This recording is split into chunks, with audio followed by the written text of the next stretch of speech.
Në këtë ditë gjithë vëmendja shkon tek ata që me përkushtime e profesionalizëm edukojnë qytetarët e së ardhmes, mësuesit. Të shumta janë urimet, por edhe dhuratat që ata kanë marrë sot në shenjë falënderimi nga nxënësit e tyre. Me kamerën tonë, u ndalëm në hyrje të shkollës 9-vjeçare Koto Hoxhi në këtë 7 mars dhe këto janë pamjet që flasin vetë.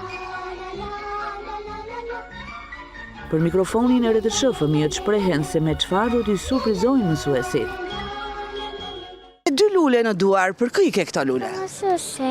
Të dyja për mësuesen apo i ke për dy mësuse? Për dy mësuse. Po i kam për mësuesen. Po, e ke për mësuesen? Po. Çfarë i uroni sot mësueses? Gëzuar 7 marsin. Unë e dua mësuesen shumë dhe unë i kam bërë sot një karafil. Ta gëzoj mësusja ime dashur festën. I uroj të gjitha mamave dhe mësuesve gëzuar 7 dhe 8 marsi, qofshi të lumtura gjithmonë. Me 2-3 lule në përduar, si, para në tregu pak.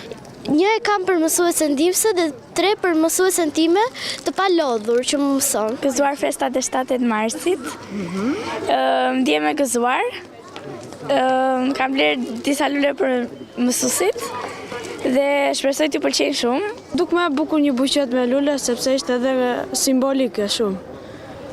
Edhe ja, i kam marrë edhe një mësueses kujdestare. Kam për mësuesen mozën dhe për anglishten. Po tjetër, çfarë i ke marrë, si kushto dhe një çantë këtu?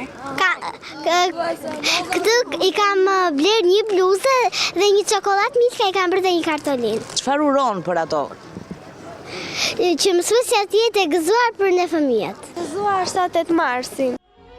Si sot, 138 vite më parë, u çel mësonjtoria e parë shqipe në Korçë. Prandaj dhe kjo datë është dedikuar mësuesve shqiptar. Është kjo ditë e vitit kur u kthehet mbrapsht gjithë ajo dashuri dhe përkushtimi dhënë për 365 ditë.